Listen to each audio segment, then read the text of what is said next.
Okay guys, I had left off on the moment generating functions having introduced a couple of new distributions, one of them being the geometric distribution,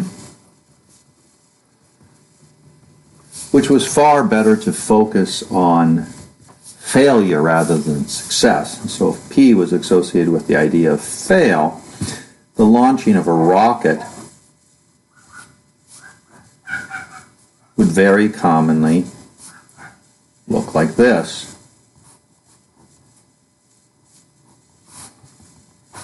And that would be the geometric distribution. And the only thing you're asking for is waiting for the first failure. So the X would start at 1, 2, 3, and go forever. And so you're waiting for a failure. And whatever the probability of success or fail. And now this had the form that P was going to happen once, but then Q was going to happen X minus 1 times. And there would be only one pathway to get from here to a fail. And so f of X had a very specific form or shape. But the negative binomial distribution is actually the same question, except you're waiting for more than one failure. And we're going to demonstrate why the formula works out the way it does from a picture. And we're going to discover that the geometric distribution is just a specific case, a limitation of the negative binomial distribution. So let's begin at a moment in time, and we let things happen. And I'm going to let things happen until it happens 3 times.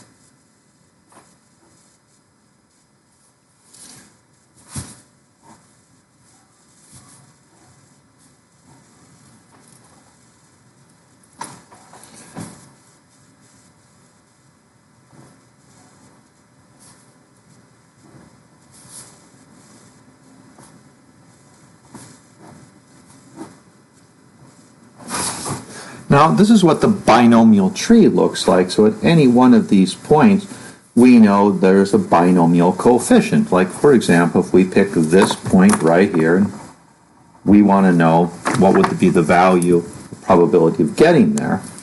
Well, it's 1p and 2 q's. And so that's p to the 1, q to the 3 minus 1, and then it would be 3, choose 1, and that is the probability of having reached here. And this number 3 comes about from the 1, 3, 3, 1 in the binomial tree.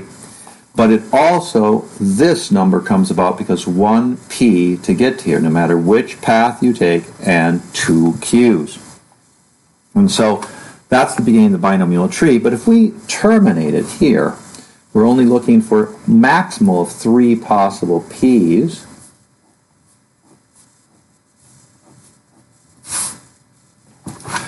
Then the tree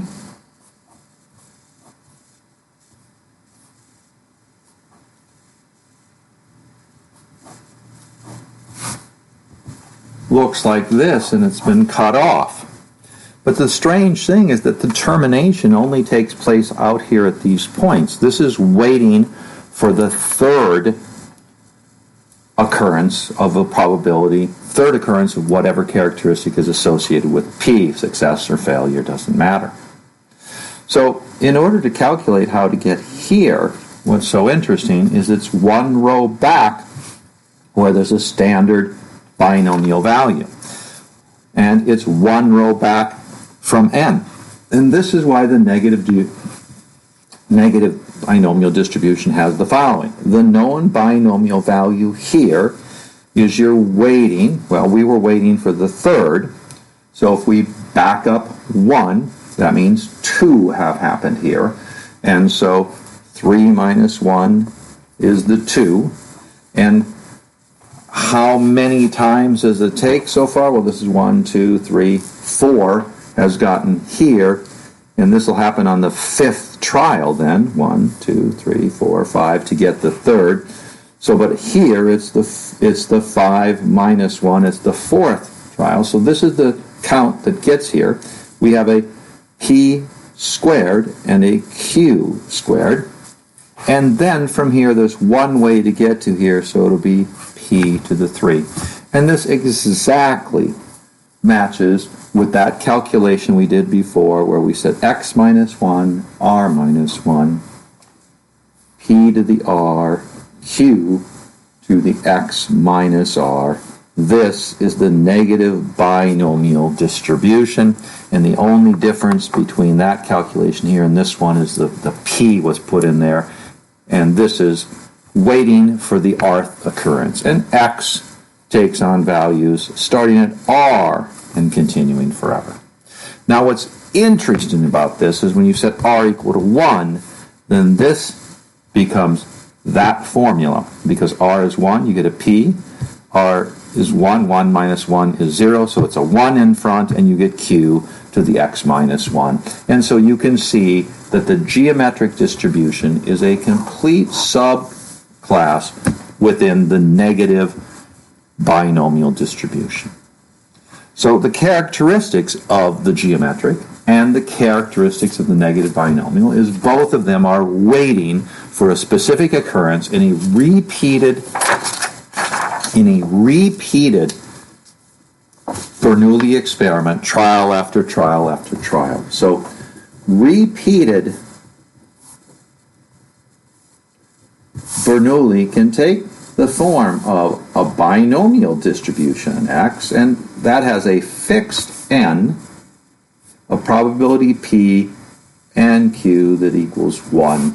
And this one counts the characteristic 1 occurrences. Another repeated Bernoulli is simply the geometric distribution of x, and it's waiting for the very first occurrence, and all you need is p plus q equals 1, and the x can go on forever. Here, the x is only counting the number of occurrences, and so it's bounded by n. And then there's waiting for the nth occurrence. Oh, we should write this up. This is a waiting. And this one for the first. And then comes the negative binomial, which uses a p plus q equals 1 and an r that the waiting for. And this is waiting for the rth occurrence. And so x begins at r plus 1 forever. All associated with repeated Bernoulli calculations. So, what are we going to do with this? Well, let's actually see what a word problem would look like associated with, I have some strange music going on here, just a second. Don't know why. So, let's do a typical word problem, and let's do a one in the FSC. So, students biology are looking at traits of a specific plant. They could use Linnaeus's characteristics, and they're trying to determine some mutation that is common, but not all that common. So they're going to be looking at something.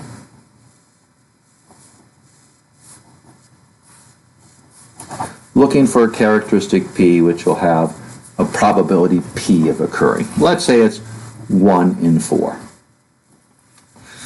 So, whatever you're looking at, fruit fly eyes, the serration in leaves, variegation in a leaf, blue flowers or large flowers, it's anything of this sort.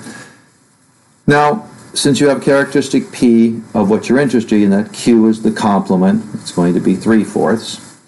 And now let's, looking for this characteristic P, and we want to know when the 5th one arrives. Well, knowing or guessing? So let's just do the probability that x equals 5. In fact, you look at 5 things and immediately you get the 5 characteristics you're looking for. Now, 1 out of 4, 5 times in a row, it should be easy to calculate that, right? Just 1/4 to the 5th. But did the negative binomial distribution give us that? Well, negative binomial distribution starts with x minus 1, r minus 1, p to the r, q to the x minus r. And we're saying we want it to be the 5th trial. And, sorry, we're waiting for the 5th, but we're also saying it's arriving and the 5th. So we're going to set both x and r equal to 5. And so this will be 4, choose 4, p to the 5th, and q to the 0. And lo and behold, it gives us that 5 sequential choices for 1/4. Now, 1/4 to the 5th, that's a fairly small number. So odds are that when you're looking at this, you're not going to have that happen very quick. Well, if we were to keep calculating these, let's do the probability that x equals 6. Well, again, r still equals 5, waiting for the 5th. X equals 6. So the 6 minus 1 will be 5. 5 minus 1 will be 4. 5, choose 4. By the way, that happens to be 5. And then, again, p to the 5th, q to the 1st.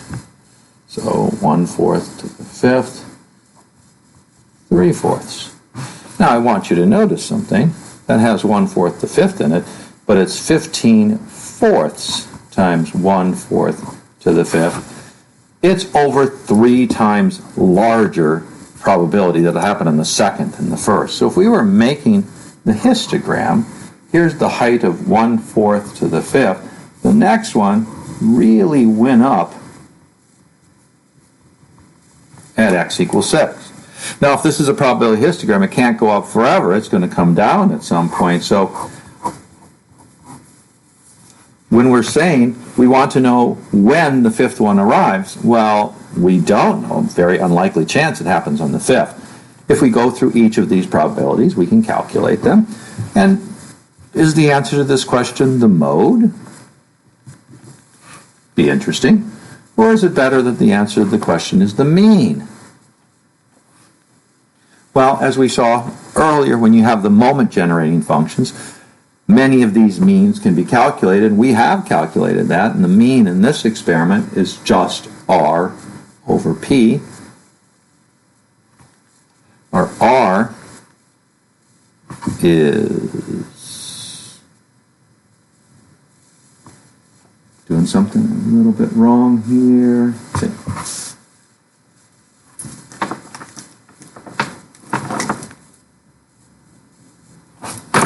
I just calculated something wrong. Didn't exactly calculate something wrong. I just was putting in p in the wrong way. This is 5 over 1/4. Lo and behold, 20 is when we expect it to happen. Now, what does that expectation mean? Well, we haven't calculated that or explained what that means to a great deal. But I bet at this point it has the idea of an average. So if 70 people did this experiment and they wrote down when they saw the 5th occurrence of this characteristic that has a 1 in 4 chance of happening, I bet if you average those numbers, it'd be pretty close to 20.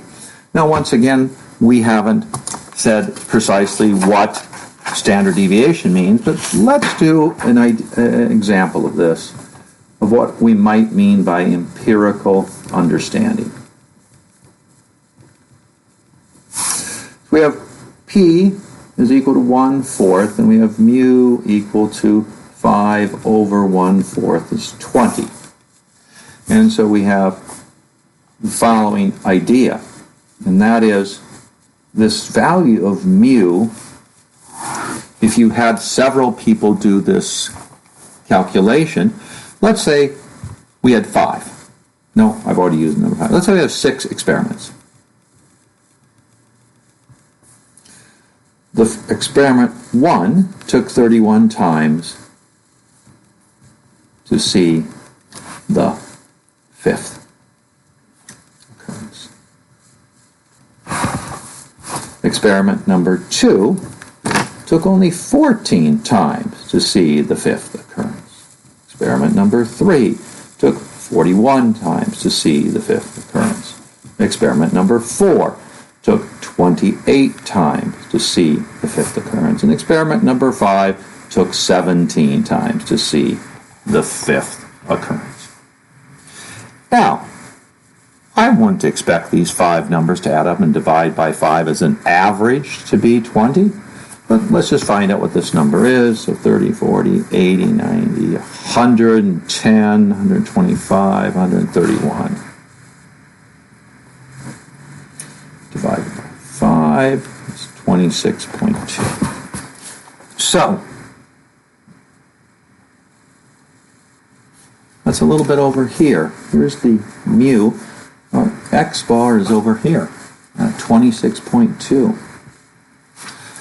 Now, is that strange that theory says it should happen on average in 20 times, but we didn't average 20?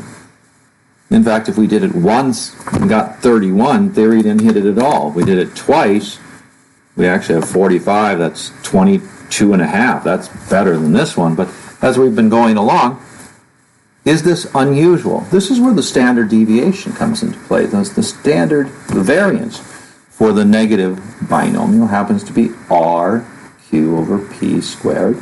So in this case, it's 5 times 4/5 over 1/4 squared.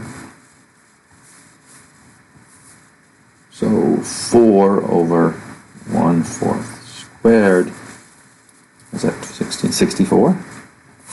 Sigma equals 8. Now, hopefully I calculated that right. But how we're going to discover what standard deviations mean is that we're going to construct intervals. We're going to take mu and we're going to go over to mu plus sigma in this case, which is 28, and we're going to go down to mu minus sigma, which is 12. And this is an interval in which is very, very common for us to expect to see this occur. Again, I've got some strange noise going off on my digital devices, of which, of course, I'm the old part, so that's going to happen. Great. But back to what this interval means. We are not surprised at all that this 26.2 is occurring, because it's within the interval from 12 20 to 28, which is the highly expected result.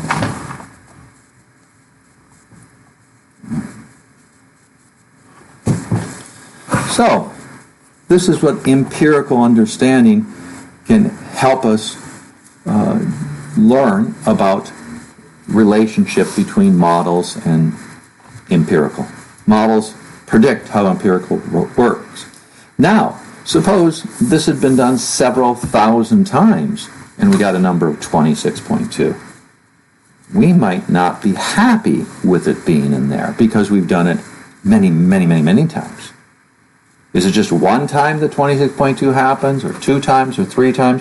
What we need to do is we need to come up with an understanding of the empirical relationship and how standard deviation is calculated in there and how we expect it to land in this picture.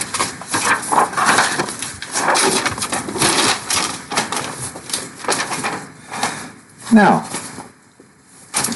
in the back of our book, there are several tables that help us look up binomial negative binomial values, so you don't have to do extreme large amount of calculations. But let's do a word problem. Let's put apples packed in bags. 3 pounds each. Well, when you put apples in bags, you know the bag only is so big, and you can't have huge apples and little apples and work it out perfectly to get 3 pounds each. That wouldn't be very efficient. So what have manufacturers done?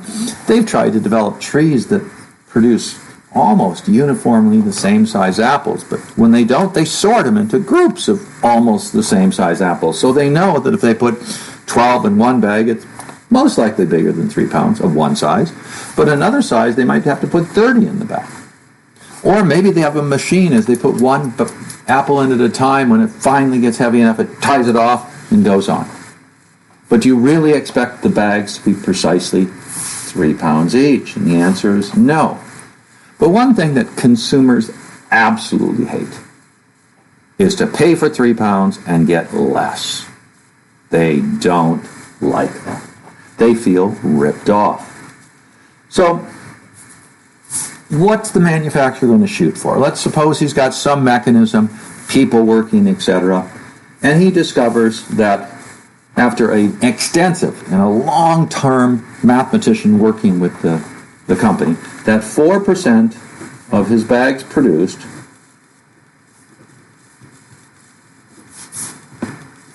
are less than 3 pounds.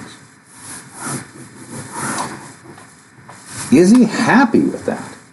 And what does it mean in terms of someone going in and buying a bag and getting underweight bags? So we're going to look at the following. I'm an inspector. I'm going to go into the store, and I have what's called an operational curve. I'm going to test bags, and after a certain point, I'm going to say, oh, they passed. And depending on the product and how accurate the law reads, my operational curve will tell me how many to do it. So let's just calculate some values on this operational curve. What's the probability that we weight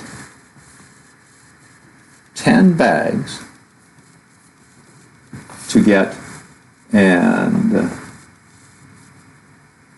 let's just get one, to get one underweight?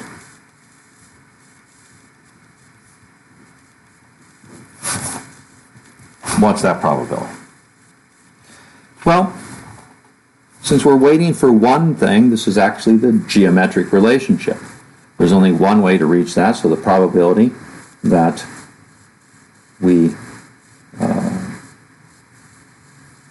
that x is equal to 10 will be p to the first, q to the ninth, with the number 1 in front. Geometric distribution. Now, since the probability of it being underweight is 0.04, and the probability of it being correctly weighted is 0.96, here's the probability that we have to wait 10 times before that bag occurs. Well, what about the probability x equals 20? Do we have to weigh 20 bags? Again, that's going to be 1, p, q to the 19th is going to be 0.04, 0.96 to the 19th. Now, we can calculate these numbers, but historically, people aren't good working with lots of small numbers. All of these numbers are less than 1. So, how many bags do you think it's going to take before we have at least a 50% chance of seeing the first one? So, I'm going to ask the summation. What is the probability that x is greater than or equal to k? Well, that's the probability that x equals k, plus the probability x equals k plus 1, plus the probability that x equals k plus 2, forever. But we know how to do this. Probability x equals k is nothing more than 1 times p to the first, q to the k minus 1. Probability x equals k plus 1 is 1 times p times q to the k minus 2, plus probability x equals k, k plus 1 minus 1 is k. Went the wrong way there. K plus 2 is 1 times p, q to the k plus 2 minus 1 will be k plus 1. And now you notice that this is very, very nice. There's a p in every term, pull it out. There's a q to the k minus 1 in every term, pull it out. And what we get is 1 plus q squared. And what happens if the geometric series occurs? Now, p to the q to the k minus 1 times 1 over 1 minus q. We know exactly what this probability is. And if we'd like to set this, let's say, greater than or equal to 1/2, we can then solve for k, because we know p and q. Now, we might have to throw it in a calculator, because we don't like the form of this. Doesn't matter. It's quickly to determine a realistic value. So from this, maybe I want to set up an operational curve where I have less than a 1 in 4 chance of actually finding a bad bag. And instead of using 1/2, I'll put a quarter there. And so when I go into a store as a inspector and I look at that number of bags and they all pass, I know, well, 3/4 of the time that should happen. Now, if I'm an inspector and I've set this equal to, let's say again, a quarter, I look at that number of bags and I see one, well then maybe I'll have a closer inspection to determine what percent of these bags are going to fail. We can learn to understand the meaning of this by looking at the distribution and looking at sums of probabilities. With the negative binomial, with the geometric series, we see tons of problems like this, where they diverge and they all come back together and the geometric series occurs. All right, there we go.